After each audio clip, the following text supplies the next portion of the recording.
नमस्कार, मैं नियाज खान और आप देख रहे हैं न्यूज एक्सप्रेस। जब उरूज है तो जवाल भी है, इसलिए जब उड़ने को पंख मिले तो फिर आसमान से भी ऊंचा उड़ने का ख्वाब नहीं देखना चाहिए। नहीं तो आसमान आपकी उड़ान की औकात दिखाने में जरा भी देर नहीं करेगा।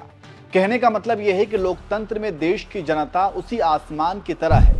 देश चलाने के लिए अगर जनता आपको सत्ता की चाबी दे सकती है तो उसे सत्ता की कुर्सी से हटाने में एक पल भी नहीं लगेगा। यही लोकतंत्र की खूबसूरती है। और जो पार्टी या नेता खुद को देश की जनता से ऊपर समझने लगते हैं, फिर उनका जवाल भी शुरू हो जाता है, जैसा कि बीजेपी के साथ होना शुरू हो चुका है। सबसे पहले तो बीजेपी लोकसभा में 240 पर ही अटक गई, बहुमत भी हासिल नहीं कर पाई। सरकार बनाने के लिए बैसाखी का सहारा लेना पड़ रहा है। वहीं बीजेपी लोकसभा के बाद अब राज्यसभा में भी मुश्किल में आ गई है, क्योंकि यहां पर भी अब उसकी संख्या कम हो गई है। जी हां, इस वीडियो में हम आपको राज्यसभा में बीजेपी की संख्या बल में कमी आने के समीकरणों को ही समझाएंगे कि कैसे लोकसभा के बाद अब राज्यसभा में भी बीजेपी मुश्किल में आ गई है। इसलिए इसे अंत तक जरूर देखिएगा।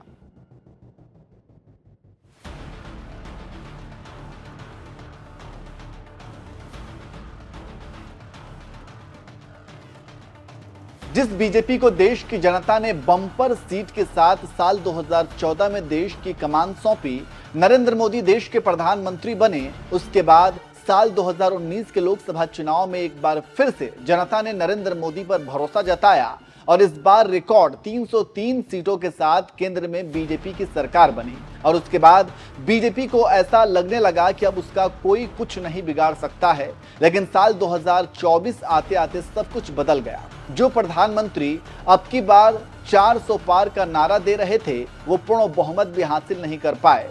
हालत ये हो गई कि सरकार बनाने के लिए नीतीश कुमार और चंद्रबाबू नायडू का सहारा लेना पड़ा। लेकिन इस बार के चुनाव में एक बात तो बहुत अच्छा हुआ कि विपक्ष मजबूत बनकर उभरा और लोकतंत्र की ताकत बढ़ी। अब विपक्ष इतना मजबूत है कि सरकार के पसीने छुड़ा रहा है। सदन में राहुल गांधी नेता प्रतिपक्ष की भूमिका निभा रहे हैं, तीखे सवाल कर रहे हैं, जो कि एक मजबूत लोकतंत्र के लिए बहुत जरूरी है। कुल मिलाकर लोकसभा में मोदी सरकार अपने गठबंधन के सहयोगियों पर निर्भर है। वहीं इसी बीच अब खबर यह है कि लोकसभा के बाद अब राज्यसभा में भी एनडीए का संख्या बल कम हो गया है। इसकी वजह रिटायर हो रहे 4 मनोनीत सांसद हैं। इनमें राकेश सिन्हा, राम सकल, सोनल मानसिंह और महेश जेठमलानी रिटायर हो रहे हैं। आपको बता दें कि राज्यसभा में फिलहाल बीजेपी के पास 86 सांसद हैं, वहीं एनडीए के पास 101 है। और इसी के साथ कांग्रेस भी लोकसभा के बाद राज्यसभा में अब नेता प्रतिपक्ष पद अपने कब्जे में करने के लिए जुट गई है। राज्यसभा सचिवालय के अनुसार 245 सदस्यों में से 19 सीटें अभी खाली हैं।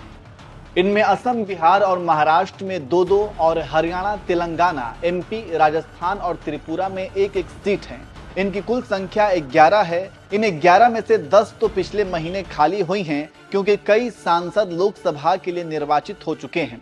ऐसे में इन 11 में से 8 सीटें एनडीए को मिल सकती हैं, जबकि 3 सीटें इंडिया के खाते में जा सकती हैं। इसके अलावा आपको बता दें कि मोदी सरकार अपने तीसरे कार्यकाल में बिजली, यूसीसी, आईटी रिफॉर्म जैसे कई बिल पारित करना चाहती है।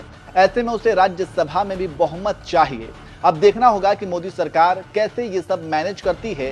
कुल मिलाकर ये कहना गलत नहीं होगा कि अब राजनीतिक परिदृश्य बहुत कुछ बदल चुका है, क्योंकि कोई भी बिल पास करने या फिर लाने से पहले बीजेपी को अपने सहयोगियों की सहमति भी जरूरी है।